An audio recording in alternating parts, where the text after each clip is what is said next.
TSF, Odin is with us.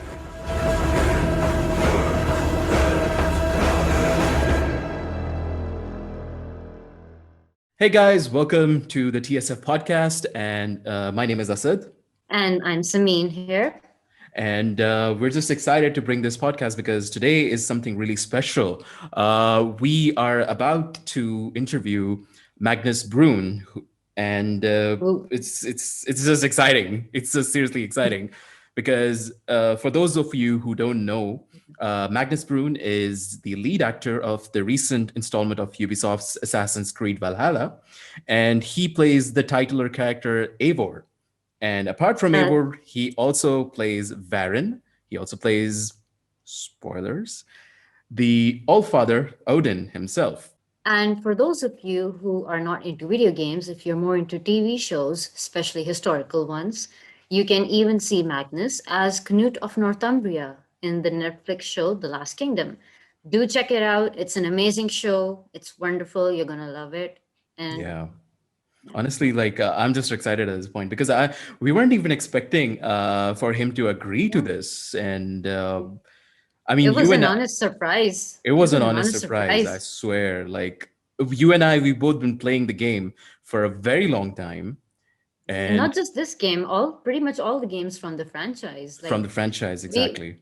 We've been so invested in the entire series and the entire Assassin's Creed franchise, so this is something really big and exciting for us, personally, even. I know. I mean, this is the first time we're actually going to be interviewing not only just an international celebrity himself, but also an assassin himself. Yeah. So, I mean, I've pretty much finished the story. I've got the secret ending. My total playtime was somewhere about 117 hours, I think. What about you, Sabeen? Yeah. I am a big explorer, so I started the main quest late, as in I got to England and then I just started roaming around. I'd been let free into the wild. So I'm not even like 3/4 of the way in, and I've got 128 hours on my gameplay. Whoa. I've been exploring. Seriously? I mean, that's the beauty of Assassin's Creed games because they allow you to, explore everything. So, yeah, I mean, we're just waiting right now for Magnus, and we just thought we would just take this moment to introduce you guys to Magnus himself. So, without further ado, here is our interview. Here's the man. Here's the man himself. It's a huge honor to be in your virtual presence, Magnus. I mean, this is totally amazing for us. Oh well, this is fun. It's sadly we have to do it like this. Hopefully, in the future we'll be doing it face to face. In the future, we'll be able to meet in real life, and we would love to have you and stuff that. That would be amazing. Yeah. And we would love to have you in Pakistan. Do you have Comic-Cons in Pakistan? Yes, we do. Yes, we do. We actually started off in 2014 because it was still a new concept to us. But fortunately, we did start off as TwinCon was the first one. So then, of course, after that, subsequently, the convention scene started to happen a lot. Yeah. So then you have a lot of cosplayers coming into the community as well. Okay, because I'm fairly new to the whole gaming world. So it's very interesting. I've I know a lot about filming, but then this is a new concept for me. I've been in it for almost 2 years now, but it still amazes me. I guess just to introduce ourselves first. My name is Asad. I am the person who's been annoying you on the emails. No, you haven't. And my name is Sabeen. I've been on his side, being excited, going crazy about this whole thing. Like, oh my God, this is actually happening. Yeah, so the two of us, we are huge Assassin's Creed fans. So again, like Asad said, this is big. Yeah, I see the necklace. Yeah. So Magnus, just to I'm actually wearing my Assassin's Creed Valhalla hoodie. Yeah, for this. I noticed. I don't know if that's commercially available, but I would like to get my hands on that. Seriously. Exactly. I think I'm sure they've made some, but I got this, and I got some like face masks and stuff because of the pandemic, Yeah. and T-shirts. But they made that for the launch event we had in Denmark. Oh, Which right, was right, supposed right. to Right. be big, but COVID, and then COVID. it Yeah. was very small. But we did have it. Oh, Um, you even posted a picture of that with your half brother Sigurd, or the actor. oh yeah. That was actually Yeah. later. He came to Denmark. He's Um, been in Eastern Europe, and I convinced him to come to Denmark Oh, to meet me on his way back to Iceland. So um, I got him got him the mask and the hoodie from Ubisoft nice. Nordic. Told them Um, that Sigurd was coming, so they had to they had that's to do something. amazing. They had they to, had to. for sure. They had. Just to introduce our foundation to you, Magnus, because we are basically this group of geeky, nerdy adults who just sat down and we were like, you know what, we just want to promote this culture in Pakistan because, of course, it's still in its nascent stages. So, we just do D&D, movie nights, game trivias, and, Game tabletop RPG, streaming, game small streaming as events. well. Yeah. So, Yeah. as part of this, we were just thinking like, it would be amazing to have the talent connect to the community as well. And now, Yeah. well, thank you so much for being the first one to do that. Yeah. Well, yeah. That have to be a first. Hopefully, The, this interview will help you get more. for Hopefully, sure, yes. for sure, Yes. and also get Definitely. to Yeah. for us to get to know you more as a person. So before we Exactly. begin, Magnus, just congratulations are in order because you Exactly. nominated for the outstanding achievement in character for Eivor, you and Darby McDevitt. Yes.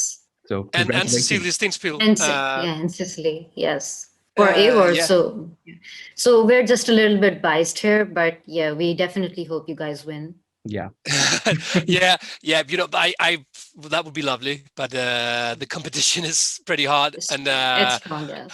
and the Last of Us part 2 is I Quite think an they're gonna clean the table, but it would be nice anyway. It's a great honor that they have looked at our game and they liked what we did with the lead character, and also that they liked the game.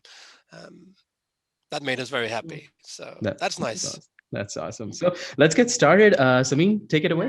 Yeah. Yeah. All right. So, Magnus, we can't wait to talk about Valhalla, of course, but we just want to start this off from the beginning. What would you say was the first time that the thought of becoming an actor crossed your mind? Can you tell us about that, the moment that inspired you or someone who inspired you to become an actor? I was a kid. That's a long time ago. I like dressing up. I like to put on costumes and pretend being somebody else, and I liked making people laugh. So I had that entertainer stuff in me. My daddy plays guitar, so maybe that Mm, seeing him playing the guitar in front of people have had an influence. Um, mm, but I think just doing small school theater shows in my youth mm, in primary school that that made the first stepping stones into finding out, okay, this is actually quite fun. and mm, and then I remember my dad said, hey, there's this audition for this musical, you should go. yeah, um, and I did, and I got a great part in it. And then yeah, I met a lot of people like me. I had a lot of friends, mm, but none of them really understood what the hell I was doing, you know, yeah, because I wanted to do theater, I wanted to and voices, and all kinds of yeah, stuff, sing, and they're like, yeah, that's not for us. We want to play football or fight or something like that. yeah, And then suddenly I became part of this big ensemble, big group of people making theater, mm, um, and they were like-minded, and they also felt that this was fun, um, and liked talking about their emotions and feelings and all that. So I think that was that made me feel whole in my earlier years, before turning like 20 and finding out this could be the way. And then I eventually got into theater school in Denmark, and from there on started working. And I think I'm blessed, being able to work with the thing that I love the most. That my passion is also my job. That is really, really nice. Sorry, I'm just saying that with your love of, like you said, you were in love with dressing up and playing roles. So you're gonna fit right in with the cosplay community, Oh yeah. Yeah. Comic cons and all. Yeah. Yeah, the cosplayers, they are pretty awesome. I've seen a lot of good ones for Assassin's Creed, but also just for all kinds of games and series and films. It's pretty amazing. Yeah. Do you guys have a favorite cosplayer, or is it that yourself? Well, we are We do cosplayers ourselves, but Yeah, I know. That's why I said maybe your favorite cosplayer is you. No, actually, funny you should mention it, because one of the cosplayers is Maul cosplay and Taryn cosplay, who both have done Eivor's cosplay recently. So those are the few ones who we really look up to. Like, those are the pro ones. Yeah, Maul, he's amazing. I looked at his profile on Instagram. It's like, damn, you're good. He's very talented. But he has a lot of help as well. Oh yes, that is his job.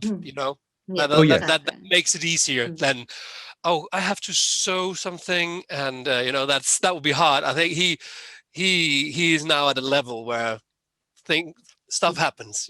Yeah, I agree. I want to look like Eivor. We'll make that happen, sir. That's for sure, because a lot of cosplayers, of course, they have like full-fledged setups, and then there's like us. We're just literally crunching at the last moment, and we're like, okay, I'm gonna use this, and I'm gonna make it look like this. So maybe people will just pass it off on that one. And it's basically a battlefield right in our bedrooms when we're preparing everything. So I understand. It's funny because there's the thing about actors, that some actors love dressing up and some actors just hate it. Like, there's a costume party. Let's and they're just, you know what? That's my job. I would like to just come as me. That would be fun, And then other actors are just, yes, I have all these wigs and I can paint my eyes. So it's very. Sometimes I really love having costume parties, and sometimes I just got off work. I just got my hair extensions out and washed the scars of my face and got out of this armor. Can I please just be wearing slacks and sneakers, please? Or so it's going back to your acting background. Of course, you had firmly decided that you wanted to be an actor, and you're actively working towards building your reels and putting your name out there. But of course, people only tend to see the success. They don't see the challenges or the hurdles that you had to go through. So, of course, as a successful actor as you are right now, you must have faced a lot of challenges as well. So what were they, and how did you find the motivation to, I'm going to make an Assassin's Creed Valhalla reference, to keep your longboat afloat against the tides? Oh, but Viking reference is always the best. Indeed. Well, for anyone out there watching, listening to this, who are aspiring actors, it's tough, man. It's hard work. It's not just. I get a lot of messages from people saying, "Hey, I want to be an actor. Can you give me an advice?" Or I want to be a film star. Or a lot of people wrote to me, how can I get a part in The Last Kingdom, for example? Like, you can't bold. Just do that. It's like, that's not just something you audition for. That's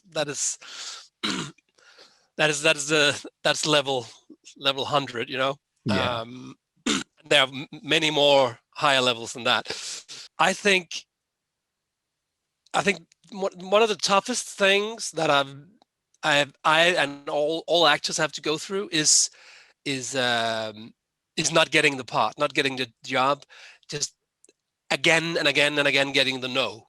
Because we've all been there, been at castings, auditions, doing self-tapes, thinking, oh, I was so good, that was perfect.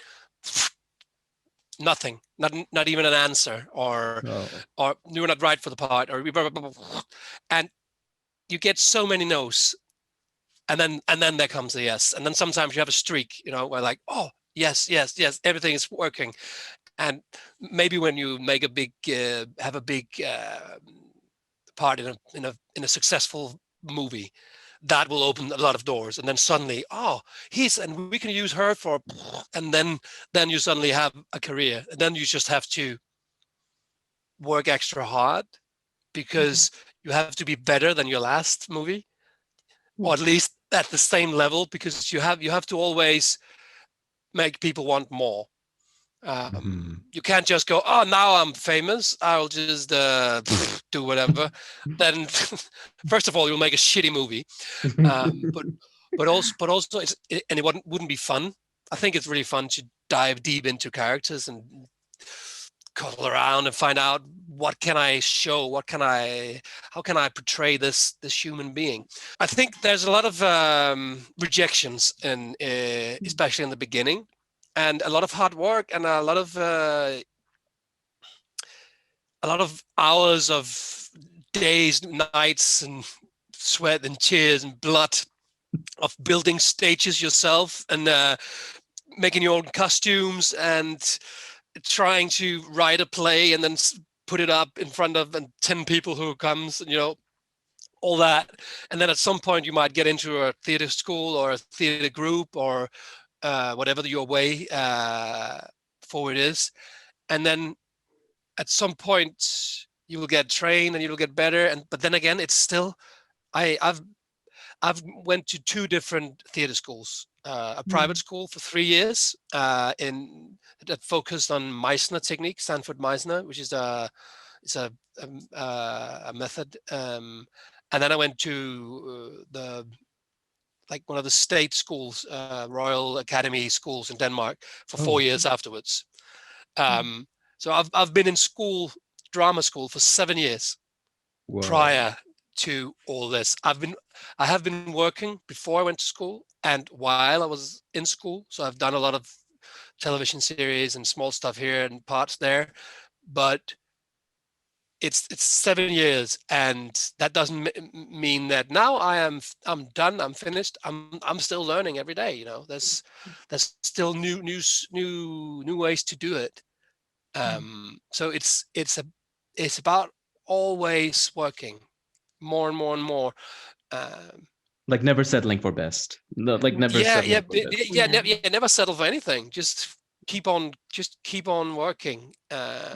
Also, for example, then I got this part in. I've been working for almost 3 years doing The Last Kingdom, which is huge job.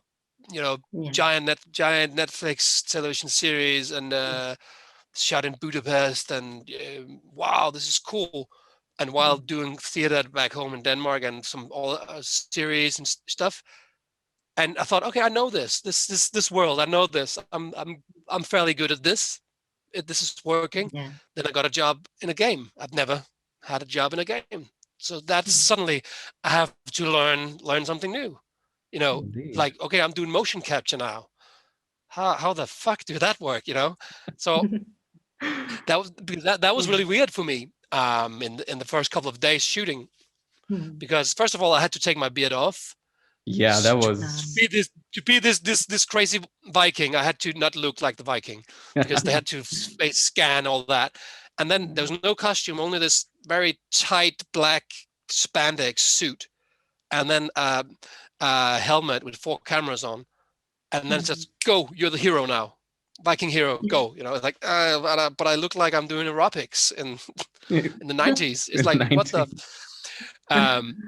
So you have to learn new tricks all the time. You have to be ready for that. And then now I love doing motion capture. I think it's the greatest. Everything's possible. But the first couple of days, just like fuck, man, I'm keep fucking up my head helmet with cameras. I keep cut for technical. Magnus, you did it again. Oh yeah, it's because my you know. Oh my. So and then you feel stupid. Like, I can understand. I made the whole production stop many times because this is not. I hit it because I was just fumbling around with my axe doing tricks. Then I hit like I could have not be doing that. That would have been smart, but I fucked it up again. Sorry, guys. I mean, in your defense, you were kind of excited, so I mean, you get a pass. Yeah. But and plus, it was your first time. Plus, it was your first time. Yeah. But you know, I think I've shot motion capture for almost a year. I think it's seven whole weeks put around the year while we made the game. So you understand how it works, and then it just becomes, oh, this is cool. This is, and then it's just everyday work at some point, making new scenes, making the best out of this and this cut scene, and working with these actors, and then it's just fun. And working on Assassin's Creed has been amazingly fun.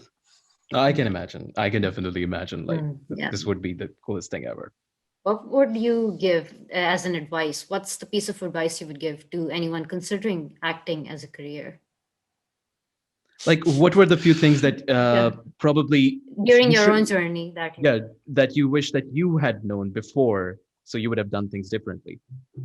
Well, I will say, and that's kind of depressing to say this, but if there's anything else you want to do than acting, then do that. Oh. Okay. Oh my god. If there's anything else you would think that this is fun, but I also want to be an actor, do the other thing, because it's hard fucking work. It's years and years of hard work, and even after spending all that, you're not sure. You're never sure. You don't know. You have it's job to job. It's like, yeah, I have a job this month. What about next month? I don't know yet. It's always it's like, what does your year look like? It's packed in the beginning, and then I hope that it's always like that. It's predictable. And in this pandemic, everything has been closed down. I've been very privileged to be able to go to work and do Assassin's Creed while in lockdown, because I could just go into an empty studio with only one technician in another room, and then have 2 Canadian directors in my ears, and then we could keep on working on the game. Because I was so lucky that when they locked down Denmark, I was in Canada shooting my last week of motion capture. So I think I shot 2 days more, and then I flew home, and then I didn't have to do any more motion capture. So we could just work on all the voiceovers, because I haven't been able to go to Canada for almost a year now, because of the pandemic. So if we wouldn't be able to have finished the game anyway, the cut scenes would have been something else for sure. If they had to do it all with other stand-in actors. No, I can imagine, definitely, because it's affected everything. It's affected everything, yes. And to the fact that you're saying that the last 2 days, and then you flew to Denmark. So was your country in the lockdown as well at that time, or was it locking down at that time? Denmark, they locked down, and they told everybody to every Dane around the world come home now. Oh, okay. They locked the borders for foreigners. Just Danish people coming home was allowed, and then they locked all schools, restaurants, bars, everything locked down. Wow. Amazing. And people started being crazy, buying toilet paper like idiots, hoarding stuff. Like, really, guys? We saw that. Yeah, we saw that happening. And actually, just to come back to your earlier question, because now I just said the depressing directing stuff of don't do something else. I just wanted to say that if you want to be an actor and this is the thing you want to be, then use your curiosity and find out what do you like? What is your, do you like what? For example, I love like looking at a fireplace, like flames and waves hitting the cliffs and like these stuff like that. I love that. Love looking at like strong statues. Like, so find out things that you like and find out why you like these things. And start to sort of, you have to build yourself. And you have to be original. You have to find out your actor, your human being. That being an actor is actually just coming deeper into finding out who the hell you are. And when you have ended or landed there, it's easier to portray others. But if you're still searching yourself, it's harder to portray others, definitely. Put yourself into another person's mind, I think. So it's about finding out what turns you on, and use that in your art, and read books, read plays, look at old films, old classic, watch all the classics. Stop watching Netflix, go back. Because there's so much content right now, and some of it is fairly good. It is. There's a lot of good shows, but it's like it's 10 seasons of something that's good. It's just binging your mind. Just listen to music, listen to the Beatles, listen to Rolling Stones. Get back to the classics, find out what did they do, because they didn't have social media, they didn't have all this, they just had the art. And go back to that. I had the chance to look at your demo reels on YouTube, and like you have such a wide range of acting. Like like you have portrayed. Of course, this is more Danish television. You've portrayed a cop, you've portrayed a thug, you portrayed a bartender. It's like your range knows no limit. But I wanted to ask, what kind of roles or genres do you gravitate towards? Like, if a certain audition of that genre comes in, and you're like, aha, I need this, I'm gonna get this. I would love to play a pirate. Oh, nice. That would be interesting. Yeah. That I would love to be a pirate at some point. I think that would be fun, because I've grown up with playing with pirate ships, and that musical I talked to you about. That was Treasure Island, where I played. I don't know if you know the book Treasure Island. I played one of the Israel hands in that musical. Oh, okay. Of the bad pirates. Yeah. So that would be really fun to do on screen. It depends on the writing, I think, because it can be fun to play whatever if it's good, if the story is good. So I'm not looking at I want to be something special, sad or whatever. It's all about the story. It's about what are we telling? What are we telling people?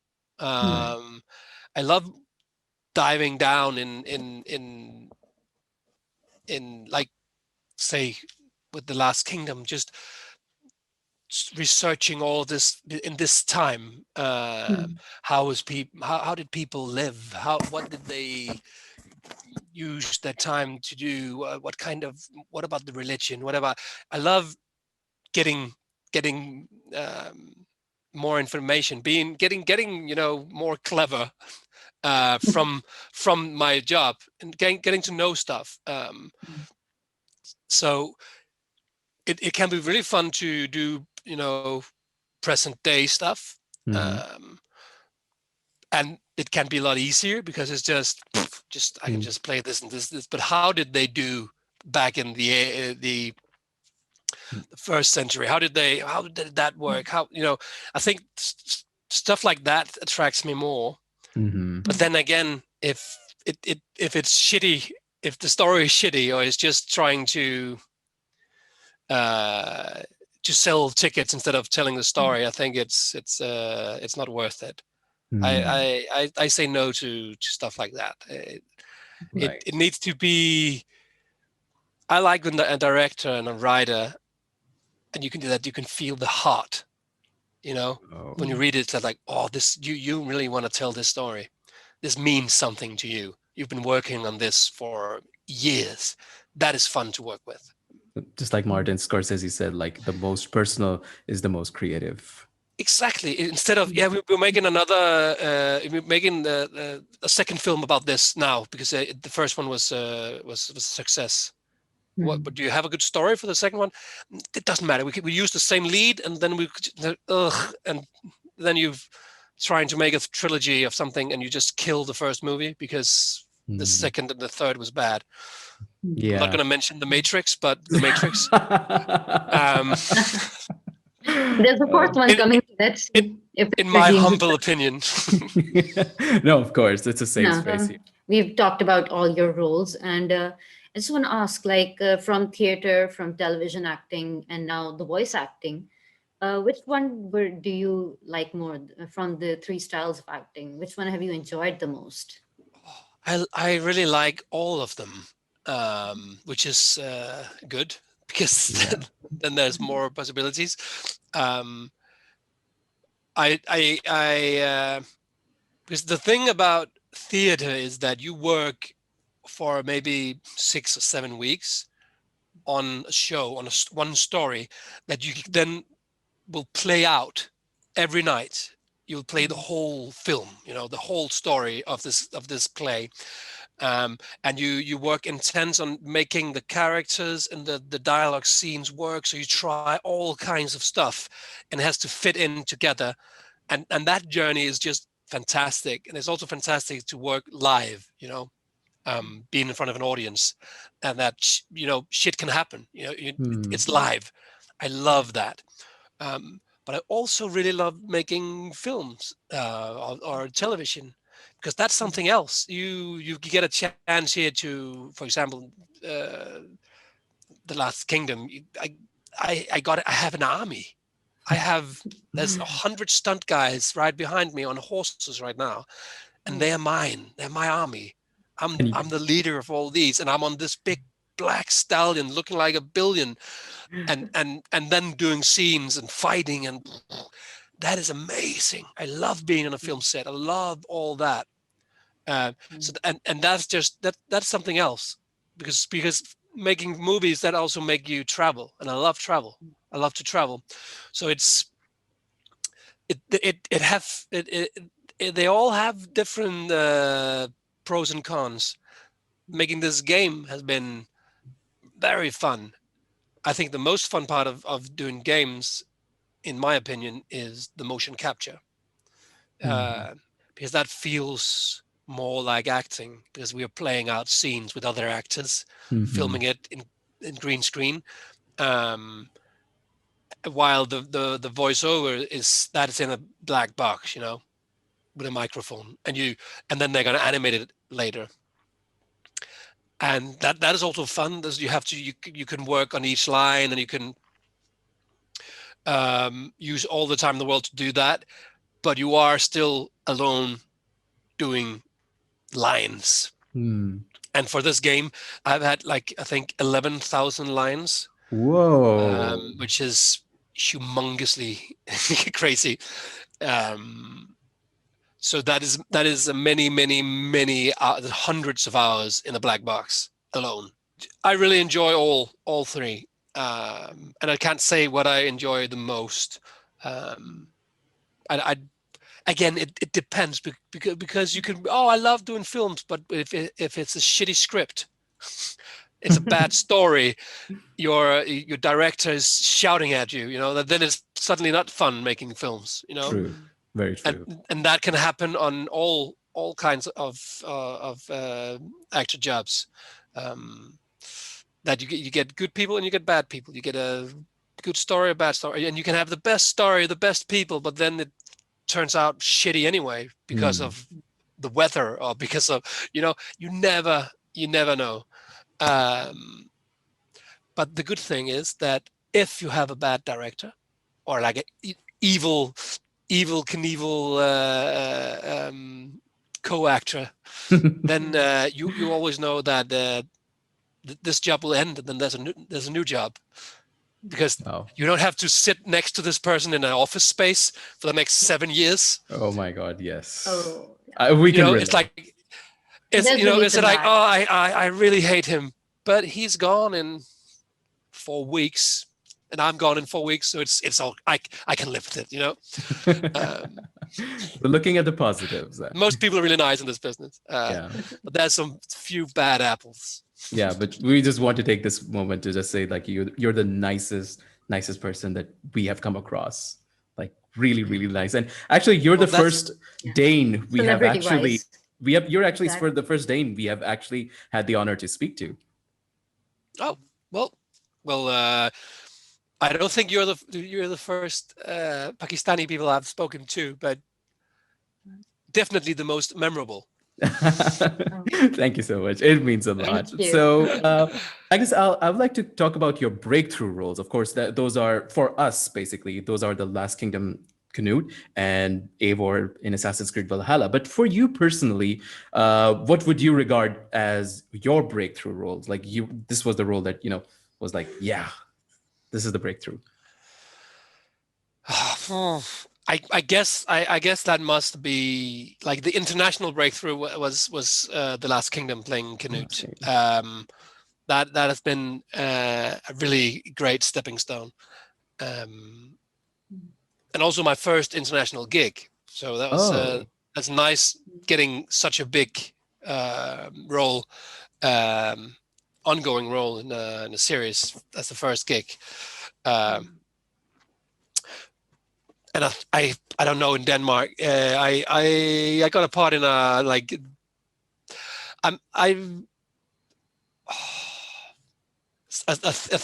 play I did. I got this award from this upcoming talent award, and I did a monologue in the game in my first show after coming out of theater school. That's really cool. I got this award from. So that was definitely some sort of breakthrough. Wow. Yeah.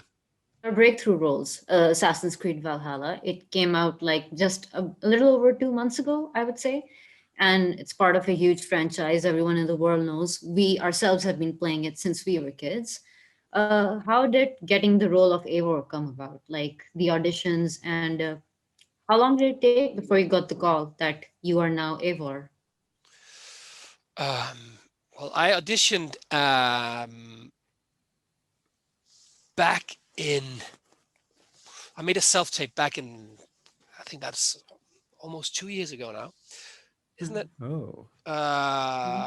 And yeah, I was making a self-tape for this animated series called The Black Wolf Saga. Okay. 10 episodes shot in Canada. Like, cool, this sounds fun. Like Viking animated series. I can tape for that. And then I think a couple of weeks later, I got a call back. My agent called me and said, so they want to see you in London for 2 days of callbacks. And I can now see that it is produced by Ubisoft. We didn't know that prior. So this could be something else, but we don't know. So I went to London.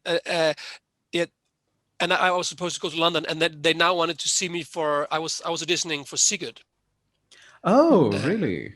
And then when I went to London, they wanted me to audition for the lead character as well. So I flew to London. I was working on now 2 characters, a lot of different scenes. And I flew to London, and when I got in the room, that was Darby and 3 other directors from the game, like going, so this is the next Assassin's Creed. And we didn't know anything prior to that, which is weird because maybe if I didn't want to do a game, that would be hard.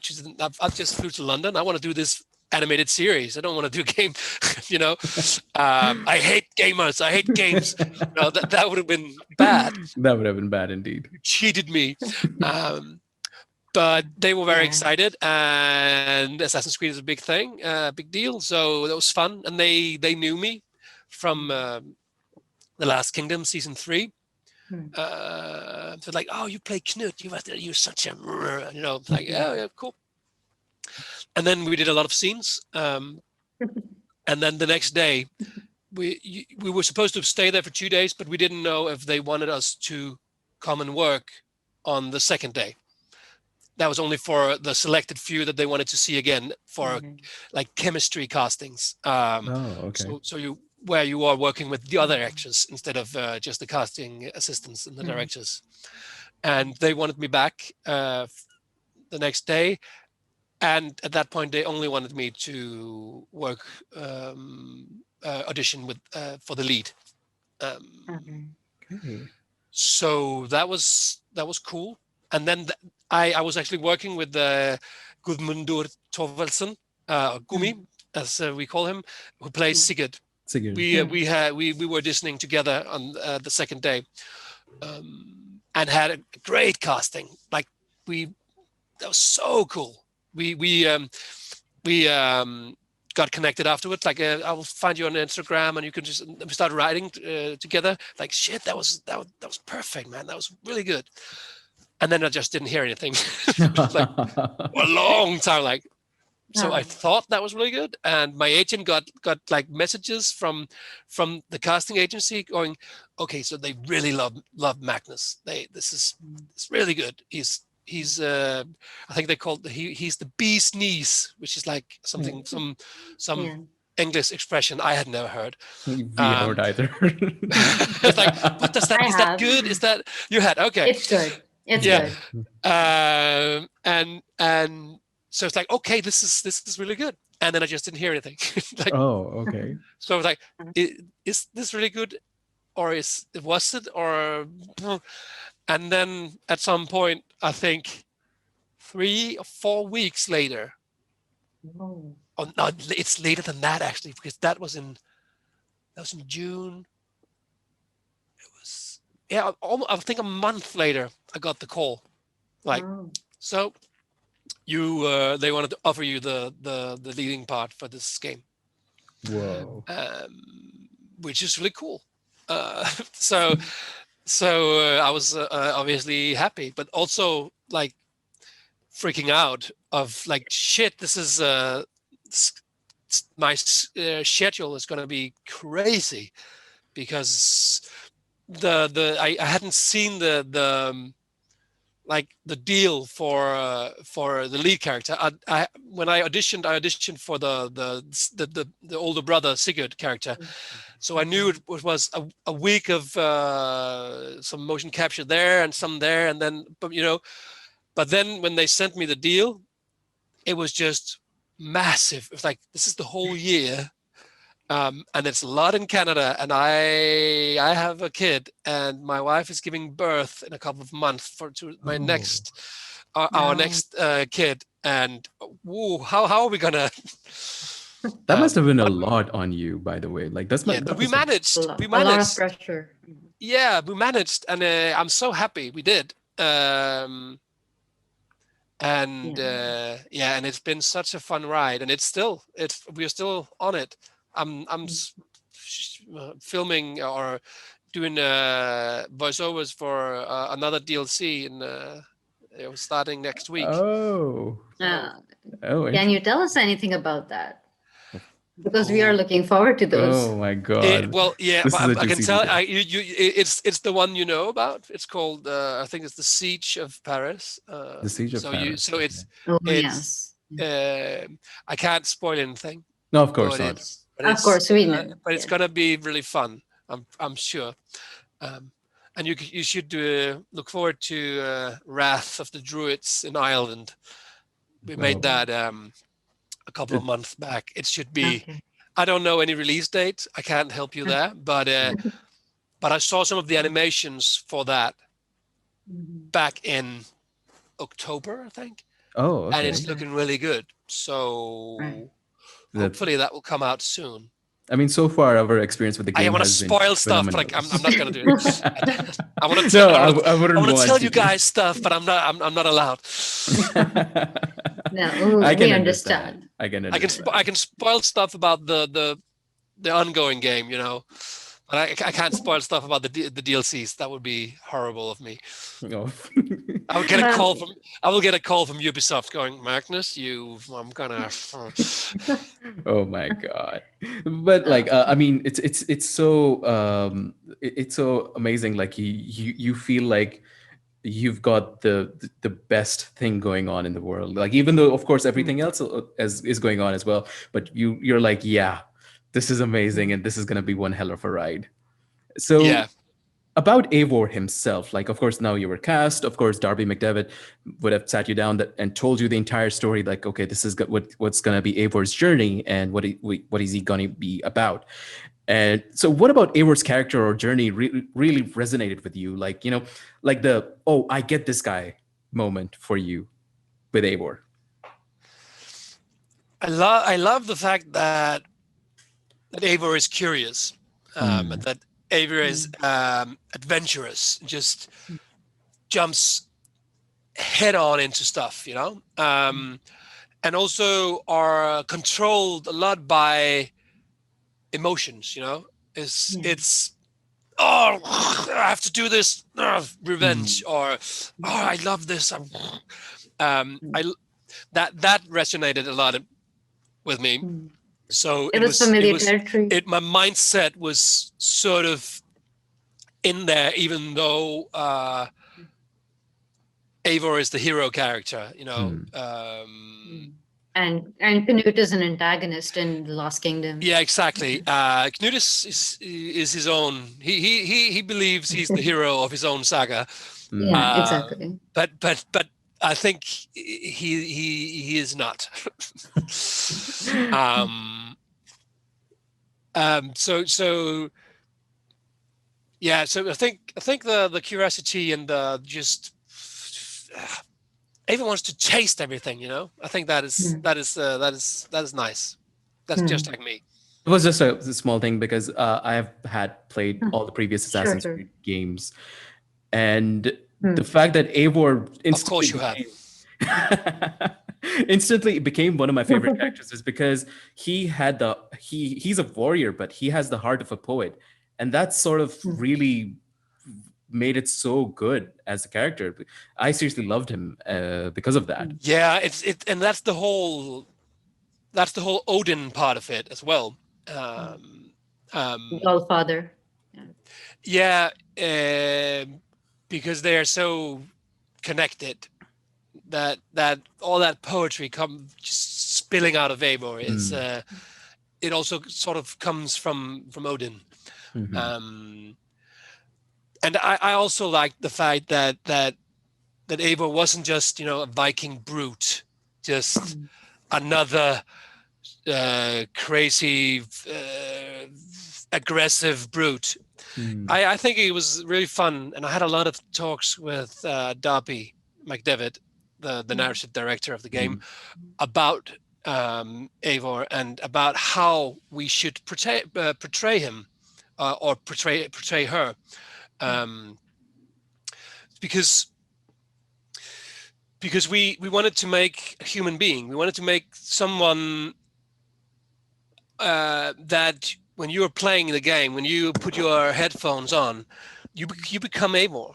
Yeah. And you need to believe this is you, and feel what Eivor feels.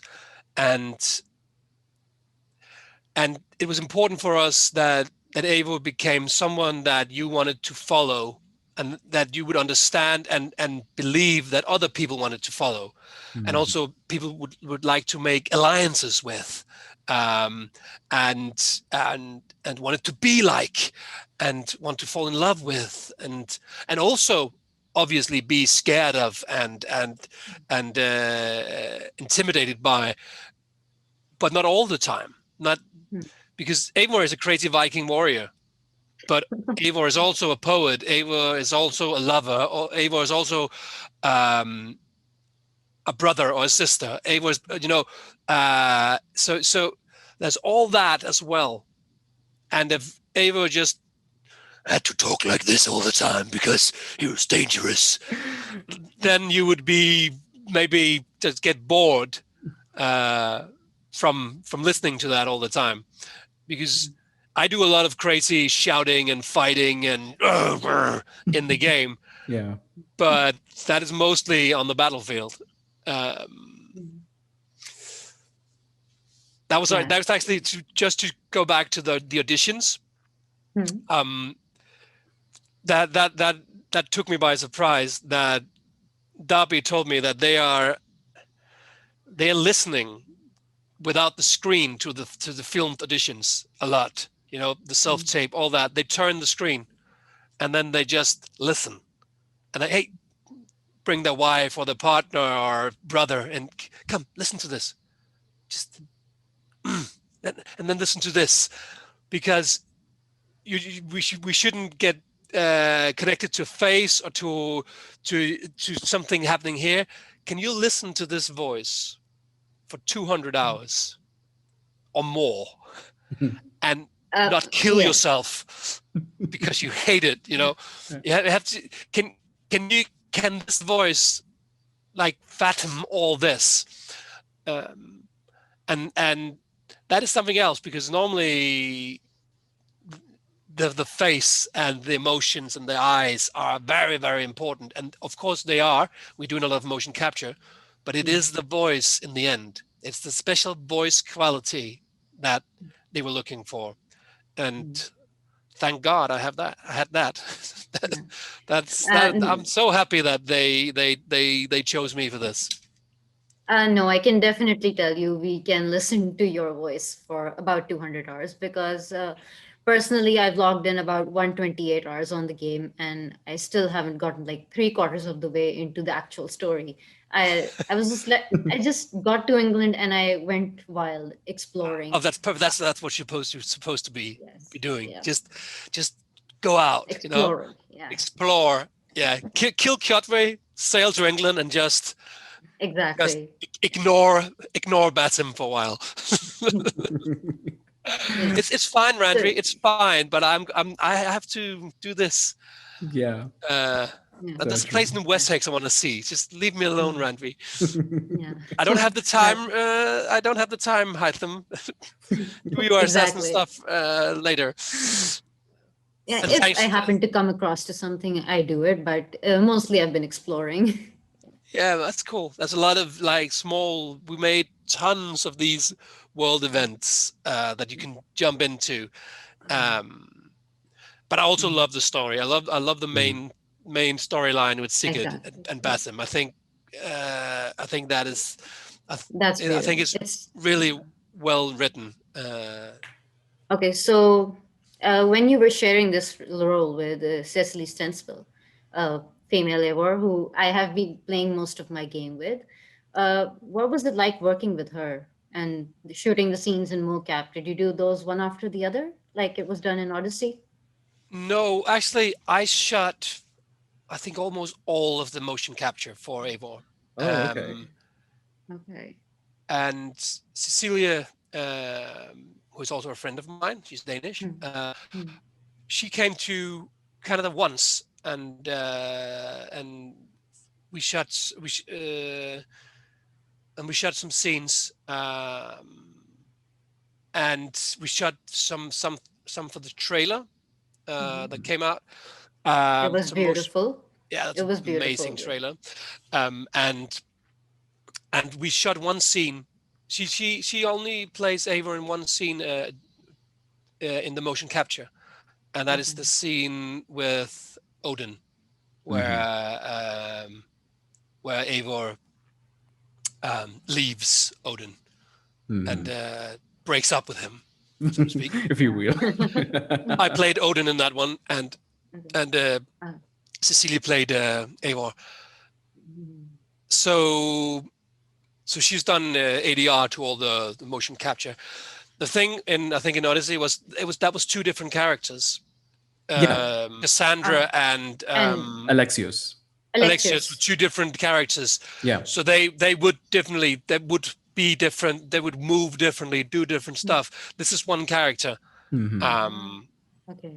So they didn't want to do that. They wanted to have the exact same but with the different voice. And also they did so that was how they chose to do it. So I was shooting motion capture for the game even before they found Cecilie. So that's interesting. They were auditioning a lot of female actresses while I auditioned, but they couldn't find that voice they were looking for. A lot of great actresses, and a lot of them are in the game playing other characters. But they were looking for something specific, and they couldn't find that. So I think my second time in Canada, I said, "Hey guys, I know a lot of good Danish actresses. Should I recommend you some?" "Yes, please." And then I gave them a list for 3 or 4 names, where Cecilie was number 1. Oh, that's cool. And they had a chat with all of them, and they fell in love with Cecilie. So that's perfect. Wow, amazing. That was so lucky also because of the pandemic, we have been able to work in Denmark, both of us, in one studio. If they had found like a Norwegian or an actress from Finland or Iceland, that would have been more messed up with the 2 directors from Canada, and they could fix it more easy. Also because again, 11,000 lines. It's so massive. Wow. Because that's 11,000 lines for me, and that's 11,000 lines for Cecilie. So it's so many hours. So we had I had 4 hours, and then Cecilie would have 4 hours with the same 2 directors. So that's 8 hours work for them every day, and 4 hours for both of us. Each of you. Yeah. Wow. And it's amazing. After 4 hours, your voice is just goes. But also my head, the last hour, I'm just sorry. I'm gonna start mispronunciation. It's like, no, sorry, I can't speak. I need, because it's talking so much, and also the lines, they have to be perfect, because it's again, you become, or my voice becomes you. So every line matters. There's not I made that promise early on that I wanted to treat every line with the same respect. So there's not just, this is gameplay, or this is just a throwaway. No. Every line needs to be real. It needs to be honest. It needs to come from a human being feeling this. Yeah, it definitely shows when we're playing the game. It definitely shows. We get the feeling of Eivor as a human being. That's good. That was our goal. So because if it's just hello, that's fine, blah blah blah, blah whatever, you will get disconnected to playing you, and that's bad. We didn't want that. But that also means that even making small weird lines, you need to be 110% focused, and after 3.5 hours, that's hard. I can imagine. What's the weirdest line that you remember recording? What's the strangest line? Oh, there's some. I can't remember the strangest lines because there's really there's some weird stuff in the game and some weird characters in the game. But there's also some Easter eggs. There's a nice Easter egg about Prodigy. I don't know if you've the band Prodigy. Like no, unfortunately, I don't. Smack My Bishop. Yes. That scene was fun. I'm an old Prodigy fan, so that was fun when that suddenly came upon me. We've been finding a lot of Easter eggs in the game. Like there's Lord of the Rings, Harry Potter, even Death Stranding, even. Yeah, there's a lot, and there's also a lot that I don't even know, because I've voiced a lot, but but the devs have always also just created stuff, that you can find. Oh, if you translate these runes, it says something funny. I have no idea what that is because that wasn't in my brain. Like you mentioned, like, doing all of this, even though it's 11,000 lines and even though there's so much work. But again, at the end of the day, like you mentioned in the start of the interview, this is fun. Like you're doing this and you're having fun. It's like playing pretend, but at a very grander scale. So I just want to know, what were your favorite scenes to shoot? Like, what was that one scene that sticks out to you in the entire production? Like, wow, this was something that I enjoyed. There's many, but I think in motion capture wise, I think all the scenes we shot with full K. Okay. Played by Gaia Weiss. The scenes with her and Sigurd and Basim. All that storyline was very very fun to shoot. Also, we were a fun group. It was nice. We had a lot of good times together, staying in Montreal, the four of us, going out, having nice meals and chatting, having fun. Back when we all were able to go out. Yeah, now it seems just an alien concept right now. Yeah, like going out? So that was really fun. I think I had a lot of. It was great. I shot a scene with Carlo Rota, who plays Basim. A scene where we sit at a fireplace having an intimate chat about. He tells me about his son. And there's a lot of spoilers here. And I talk about Sigurd. Yeah, I played it. Yeah, I'm okay. I think that scene was so. It was just nice, calm.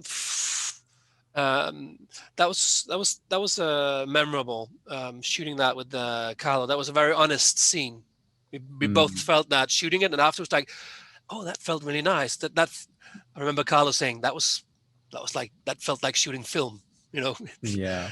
Even though we sat there in our spandex suits with the helmet, cameras all over, with fake weapons and all that. Pretend this is a fire, pretend this sand sack are a fireplace,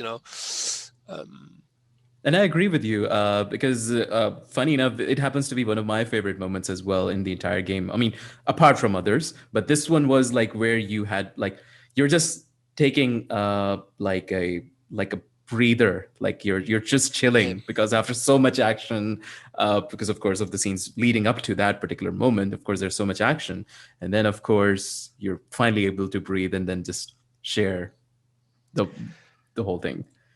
Yeah, we had a long talk about that these two friends have been traveling a long time together and maybe not talking anything other than Sigurd and we need to help, we need to kill them, blah, blah, blah, Suddenly they find themselves relaxed and not knowing what to talk about, like, okay, I better mention something, and then suddenly it just comes out. Nothing comes. The feelings comes. Oh, I have that, and and with my kid, and my. honesty. Hmm. That- And favorite voiceover scene. I think that is the whole bit um, in the end with Sigurd. There's a long bit. You haven't been there yet, yeah. I See, mean, but yeah. I have been No, there, not and it yet. was you hard but for you me. but the whole Recap. Recap. It was. yeah of Eivor being honest to Sigurd about his vision and all that. Hmm. That was nice to do. Fortunately, I got the good ending, so I'm happy with that. Oh, I just want to take this moment and just to say, as a gamer from the gaming community, thank you so much for bringing Eivor as a character, because of course he didn't exist in the world before, and now he does. And I don't know how many people I speak for, but definitely some of his quotes stuck to me, and probably for the better are gonna make me a better person in real life. So that is something that I just wanted to say to you a lot. oh, that's nice. Thank you. So, like, now that you're done with Assassin's Creed, I mean, of course, the DLCs are there. What other upcoming big projects can we expect you in? Anything that you can tell us that that you're going to be part of? I can't tell you anything. Ah, Um, Sorry about that. There's stuff, there's stuff. and there's maybes, and but there's also a pandemic, so there's also a lot Mm. of we hope. Hmm. So I can't tell you anything right No, now. that's fine. That's fair. So again, speaking future projects, you said you can't tell us anything. There's stuff happening, but you have a recurring history now of being in Viking-related shows and now games with The Last Kingdom and Valhalla, of course. Could we possibly expect to see you in a future installment of any other game? Possibly, maybe even God of War. Like Oh if you, yes. Well, then you if have this, to push them that way because I don't know. I would love to do other stuff, and God of War is definitely a cool game. Um, So if Santa Monica were to like give you a call, or if they gave you a choice, is there any character you would want to portray in God of War? Considering we have the name of the next game, Ragnarok. So I don't. I You know what? I don't know. Uh, I I don't know. But you're more than welcome to let them know that they should definitely give Magnus a call. Yeah. yes, I mean, yeah, if it were up definitely. to me, the kind of gentle and kind person you are, I would really like you to be Tyr, because from all the Norse sagas or the mythologies that I've read, Tyr stands out to me like, wow, this guy is the god of war, but he's so gentle and peaceful. Like, whoa, that's odd. It's because Odin is actually also the god of war. Um, Oh, okay. and Odin is a crazy motherfucker. Oh yes, you said it. Yes. You said it. Uh, You said it. We're just coming to the end of the interview. Some fans have asked you some questions on our social media, which we gathered, and we are just gonna ask you those. So we're just gonna name drop a few people as well. So Sonia J Ashraf, she asks, "What was it like working on The Last Kingdom?" that was a hell lot of fun. It's one big family. The whole cast and crew are so nice people, and we hang out a lot while shooting it in Budapest. And I loved being on that show because also because of the good story, because it's tries to be um, as real and connected to the real history as possible. Um, and also, it's just fun to dress up like a Viking and be put on a horse and sit in makeup and look like $1 billion. That was really fun, and being able to kill a lot of people with swords and axes, and I loved it. That's amazing. Best job ever. Best job ever, indeed. So our second question is related to the previous one. Mubarak Sheikh is asking, How well did the acting skills you learned for The Lost Kingdom translate over into voicing Eivor and mocapping Eivor for Valhalla? Well, it helped a lot. Again, coming into being in the mindset of a Viking warrior, uh, that to find that was easy, and I did a lot of research prior to playing Canute in The Last Kingdom, in about the history, about the religions, about how to how they lived, you know. So I could take all that, and then obviously I had to look into a lot of stuff for Assassin's Creed. There's a nice book by Daniel McCoy called The Viking Spirit that I would recommend people to read. I used that a lot, and I had to look a lot into Odin, obviously, for the game. So it helped me, but also shooting motion capture it is shooting film.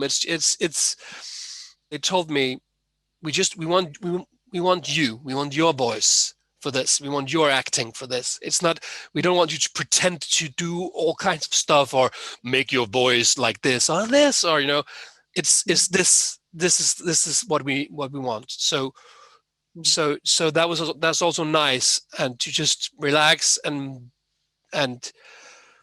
put your best into not you say not pretending to be something very different from you. My Viking hero is me being a Viking hero. It's not he has a limp and he has a like I had to connect as much as possible with myself, and then from there on put the layer of Eivor into it. That's seriously cool. And it's a mark of how amazing of an actor you are, because there were so many scenes where Eivor and Odin are together. And for the most part of it, I couldn't even tell that. I always thought maybe Odin was being voiced by somebody else, but it was you who was doing that. And I was like, oh, wow. Like he's being two people at the same time, but he sounds Acting different. for two. Acting for two trope, honestly.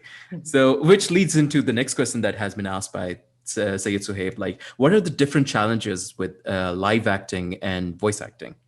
I think voice acting, you need to focus in a different way, because live acting, I look at you and then we play together. We have this connection, and I can see your reaction in your face and your eyes, and that makes me do the next thing, you know.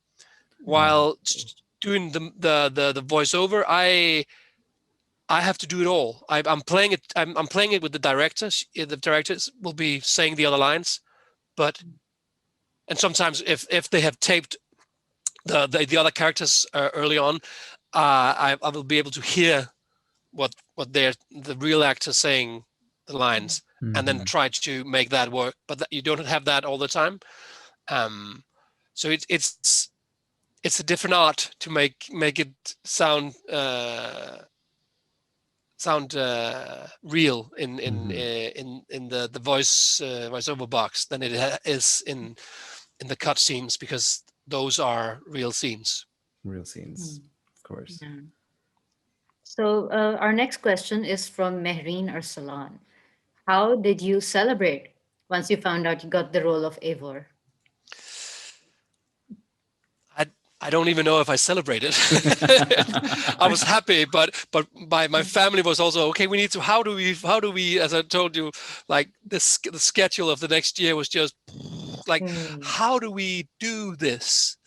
But I was happy. We were in our we have a summer house. We were there, and I believe we had a nice bottle of white wine and sat out in the sun. And felt good, also because it's like this. It was a big gig. Like, this is a big job. Indeed, that's seriously that would be definitely the case. And well, Sarah Shehad, she asks, for both Valhalla and The Last Kingdom, was there anything specific that you did that you do to channel your inner Viking? That's it. I can imagine you going like having like a horn to drink mead from or something of that sort, just to get into that headspace. Nah, you know what? I'm a Dane. It's in my blood. It's in my blood. And when you in the Last Kingdom, when I got that costume on, the armor and face tattoos and scars and hair extension and all that, weapons, I didn't have to do anything. I looked like a Viking warrior. So that inner Viking just came from there. I just had to talk. Then there he is. And knowing that feeling, that helped me in portraying Eivor in Assassin's Creed.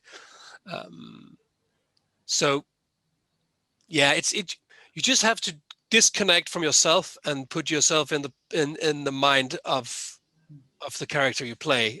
If that is a crazy Viking or a bad police officer or whatever, you just need to and then do your research, prepare, and then when you jump into the scene you're playing, it's easy because you're free, because you know all there is to know.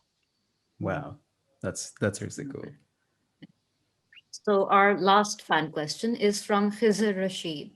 How does it feel to be a part of the Assassin's Creed franchise and the legacy? All the actors who came before you who've played assassins, you've joined their ranks. You've joined the Creed, basically the Brotherhood. How does it feel now?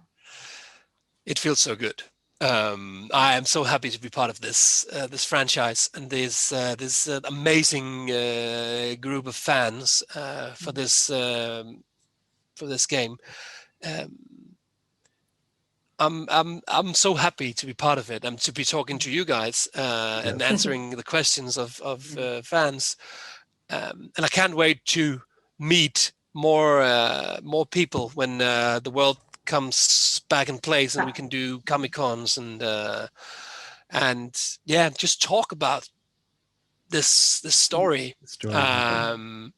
So it's it makes me happy, and I get a lot of messages and comments on Instagram or Twitter, and it's just so nice that people are enjoying the game. That is that makes me and Cecilie and Darby and all the devs, creators of this game, so happy that people are playing it and enjoying it and just using tons of hours to have fun and get away from this world at the moment. I agree. So are you friends with the other Assassin's Creed characters? Sorry, actors. Like for example, Melisante or Michael from Odyssey, or even further back. I've been chatting a bit with Michael and Melisante on social media. They welcomed me to the Creed when I got the part. So cool. But I don't know. I haven't chatted to the earlier ones. I will probably do that at some point. They're all pretty cool. And nice people, I hear. So yeah, I think it's interesting to see where this game goes in the next year, and then how many people will be playing it, and also because there's so many games now, there's so many things that you can use your time on. This is just one of them, and we're just happy that people are still having fun. In this being pandemic. Eivor. Definitely. Yeah. It came at the perfect time. It's been quite an enjoyable experience so far, and let's see, because I still have to finish the story. You guys know what happens. So yeah, I'll just be trying back and forth if something happens, or I'll be going excited with us because we're always discussing it together. So Magnus, right? Yeah, Magnus, whatever. Yes. So, Magnus, we truly want to thank you for giving us the time and being kind enough to join us on our podcast, the Sabeen Foundation's podcast. And we can't even begin to tell you how much it means to us personally, both of us as Assassin's Creed fans, and to the wider Pakistani geek community, to have been able to talk with you about your experiences. So it's been a wonderful experience, this whole talk, this whole interview. Indeed. Thank you for putting up with us. Yeah. Well, For all no, of our thank you for putting technical. up with me, and say hi to the community. And They will, you are definitely. you're all fucking cool, and Odin is with you. Oh my God. Thank I was you. actually going to request this. Like, if I could just make one last request, Magnus, if you can just say, like, TSF, Odin is with us. If you can just say it in your best, huskiest Eivor voice. TSF. What does that mean? The Sabeen Foundation. Ah, Yeah, TSF. Yeah. TSF. TSF. Odin is with us. That's so cool. That was seriously so cool. That was the coolest thing. Goosebumps.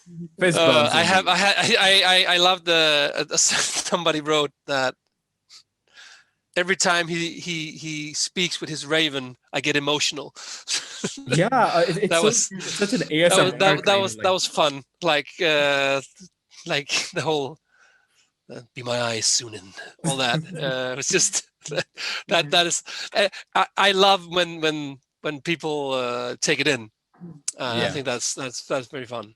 I've got quite a lot of in-game screenshots of just Sunan resting on Eivor's shoulder. I've got a lot of screenshots.